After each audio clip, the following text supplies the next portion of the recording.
So my cold open is to say, I shot part of this with my laundry room door open, so my apologies if you hear my washing machine. And the other part of it is, you can hear it now, someone's out there mowing. It's January. The grass has been dead for 2 months. What's going on? Come on, man.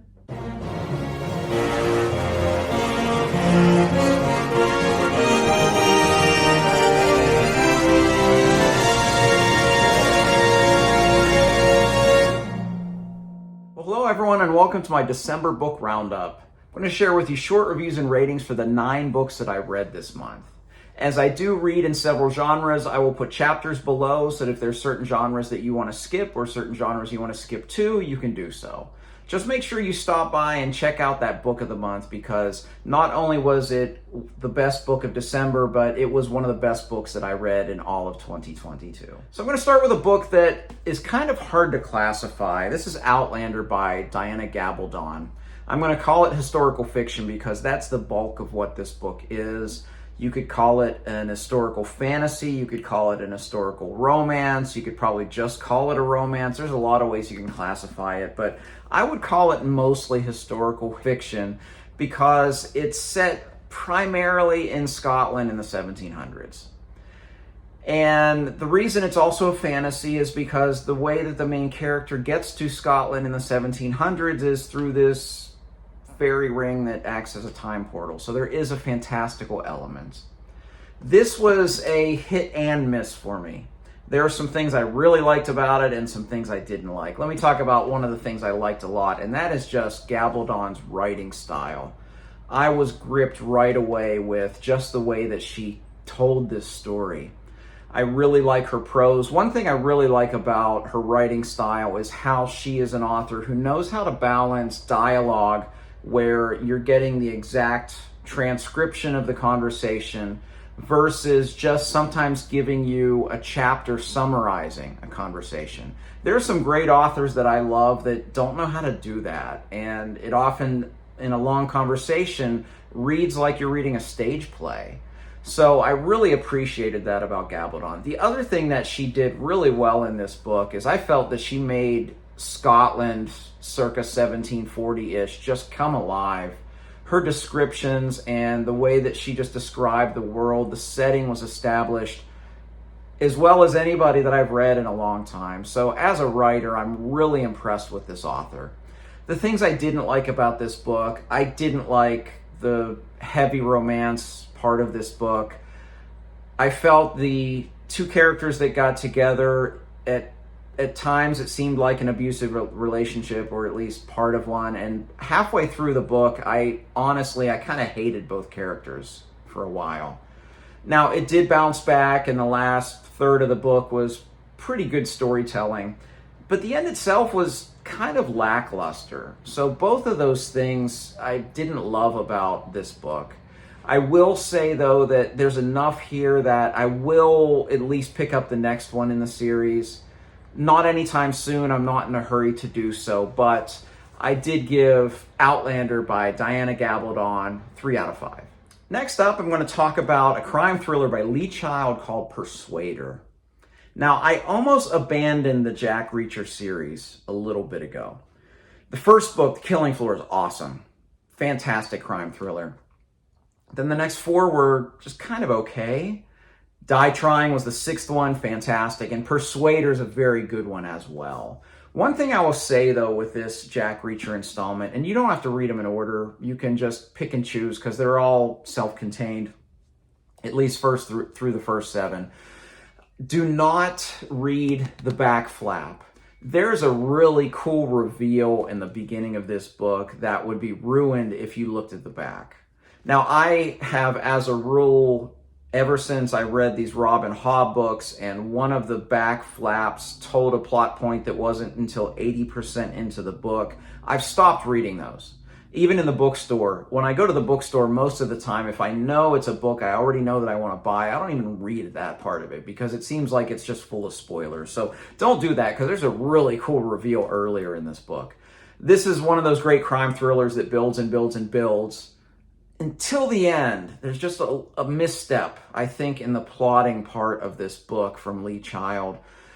the action just keeps ramping up. And then in the third act, he starts to tell a backstory of something that happened in Reacher's life, which ties in really well to the story. But what it did is it kind of ground the narrative to a halt big time. I feel that the story was important. He should have sprinkled it through the entire book so that that momentum could have kept going all the way to the end rather than building, oh, and now we're going to slow down for the last 150 pages. So a bit of a misstep, but overall, I really enjoyed this one. This is a very quick read. If you like crime fiction, I can definitely recommend Persuader by Lee Child. I give it 4 out of 5. Okay, the next book I'm going to talk about is 100 Years of Solitude by Garcia Marquez. This is a hard one to review. I feel a little bit inadequate to do so. So let me just kind of tell you what it's about, or what I think it's about, and then tell you my kind of journey through this book.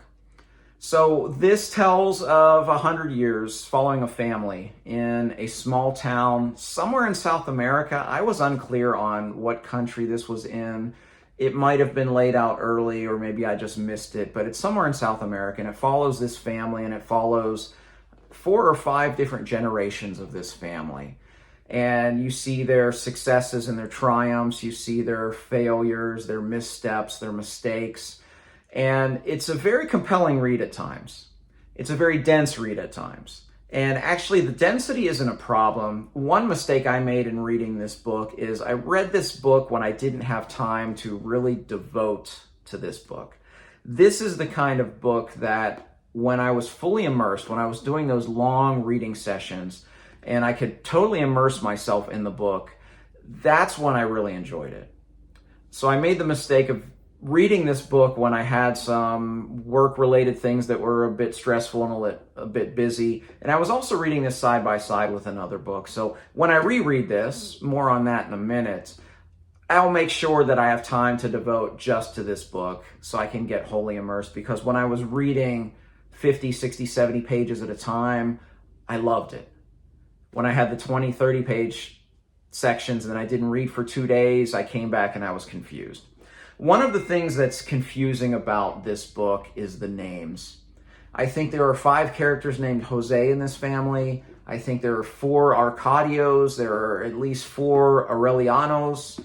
And he's making it real because a lot of naming conventions in a lot of cultures tend to repeat names. But as a reader, I found that to be a bit challenging at times. So when I reread this, I will have the family tree next to me. I'll write it out so that I can just glance down and understand. I think he did do a good job at differentiating the different characters, but the fact they had all the same names, I think just lended a little bit of confusion to the story that I struggled with personally. So that was another thing that was a little misstep for me.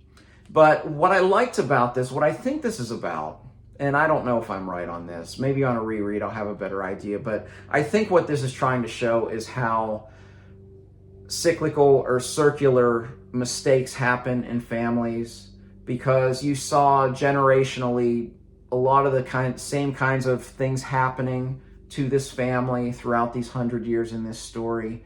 And I felt that at the very end of the book, I read the last about 70 pages in one sitting, and I felt that it came together in a really beautiful way towards the end.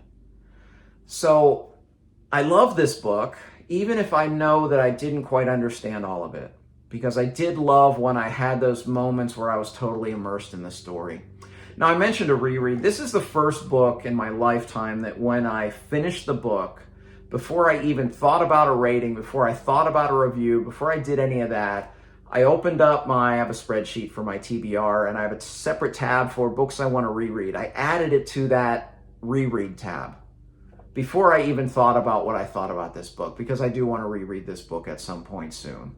So I ended up giving this 5 out of 5 because I think any of the issues that I talked about, I think were probably personal, but I did love the way it ended, and I did feel that I connected with the text at times when reading this.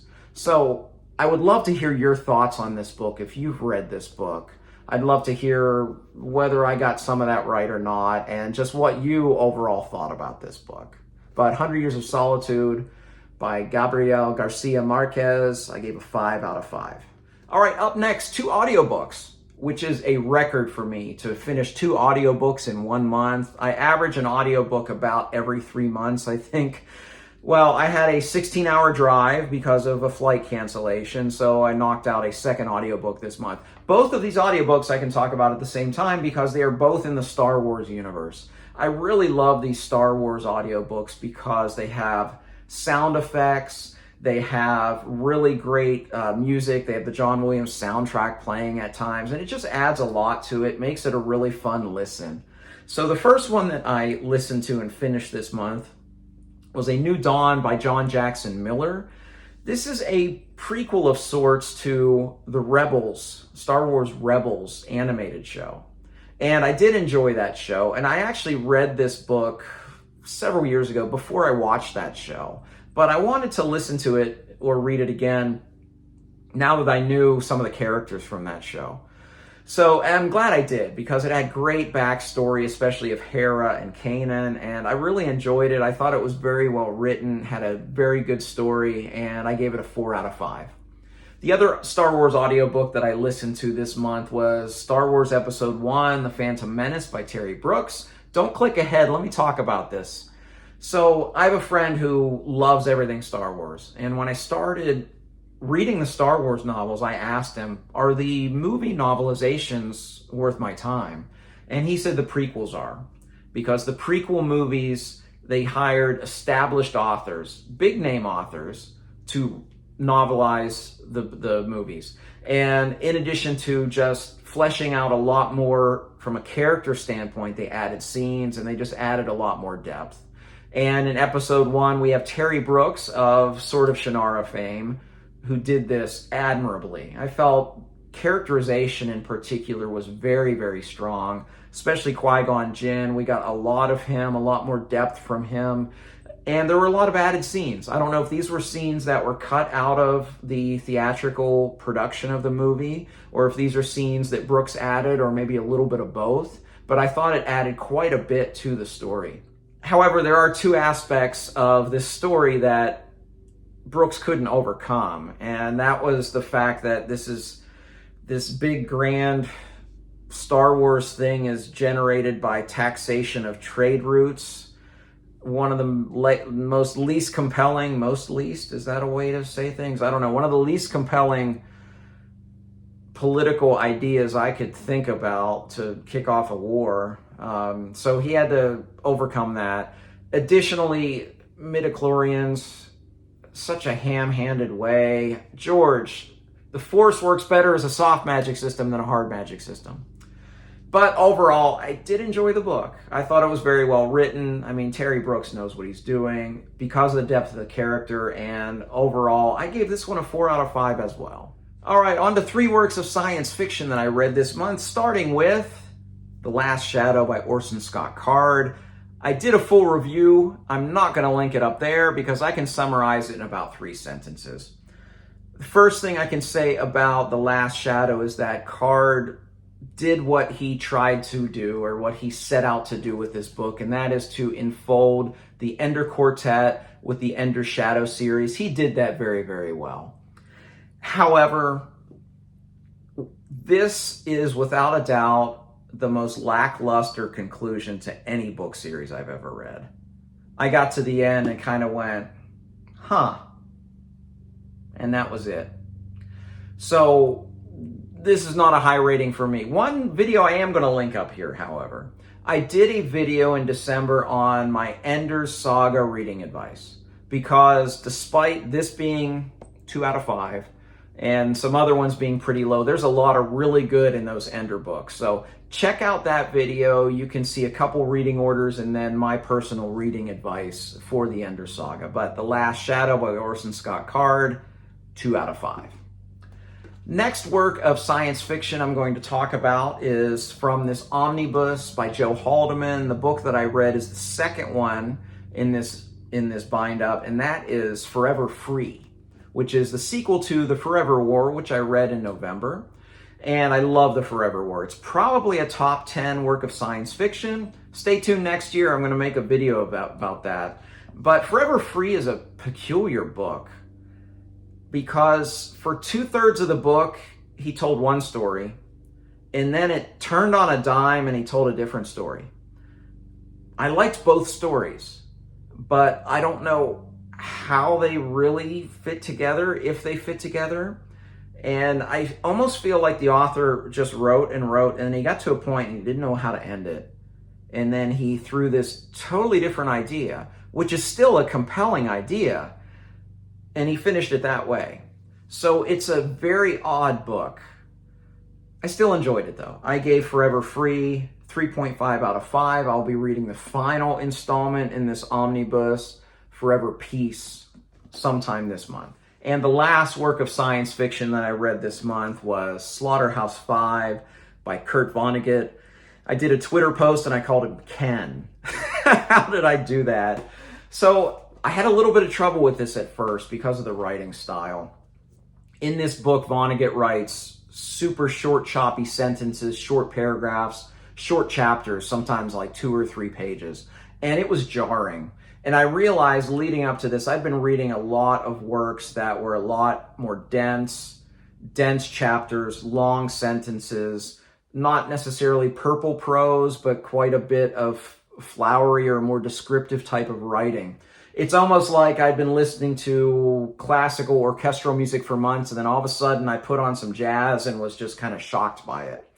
So that was jarring at first. Additionally, this jumps around a timeline. It's nonlinear storytelling is one of the more compelling aspects of the story. But at first, at least I felt a little confused. Maybe not confused, but just a little disjunct as to what was going on. But about 30 or 40 pages in, I finally figured out the rhythm of how Vonnegut was telling the story, and I got totally immersed in this.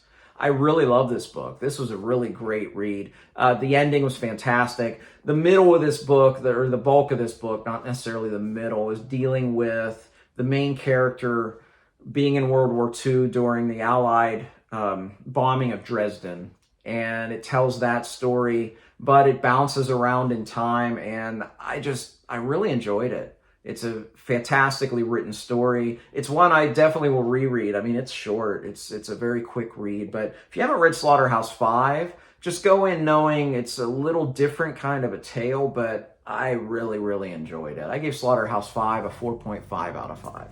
On to my book of the month. A bit of a surprise. Not that this was a book of the month, but that this was a top 6 of the year for me, and that was The Ocean at the End of the Lane by Neil Gaiman. Now, I had read Gaiman before. I'd read 2 other works by Gaiman. I read American Gods and I read Good Omens. And I can say I liked them both, but I didn't love either of them. And I love this book. In many ways, not to cast aspersion on my favorite author, but when Fairy Tale came out this year, this is the kind of book I was hoping that Stephen King would write. He didn't. I liked that book, but I love this one. The premise behind this very short read, about 180 pages, is a middle-aged man is in his hometown and he goes to drive down the lane where he used to live. And as he goes down this lane, he starts to remember this fantastical event of his youth that he's forgotten. And it tells that story. It's absolutely delightful. Very well written. I enjoyed every single page of it. It's a very quick read, but man, if I didn't connect with the characters and the story, it's just one of those just magical tales that it's one of the reasons we read, to discover things like this. So if you've read Gaiman before like me and you weren't totally sold on Gaiman, pick this one up. I thought this was fantastic. The Ocean at the End of the Lane by Neil Gaiman, 5 out of 5, book of the month, December 2022. So, hey, I know I'm not posting this until the middle of January, but if you can remember back to your December, what was the best thing you read? I'd love to hear what you closed out your year with the best thing in the last month of the year was. Additionally, if you've read any of these, I'd love to hear your thoughts, especially 100 Years of Solitude, because I feel that I got a little bit of it, but I'd love to discuss that book in particular with you so that you could help me understand it quite a bit more. But I did enjoy closing out the year strong, and I'm looking forward to even more of these videos throughout the year, and I hope to be reading great books. If you like this video, please like and subscribe. You can also find me on Twitter and Goodreads. I'd love to interact with you there. Thank you for watching. Until next time, goodbye.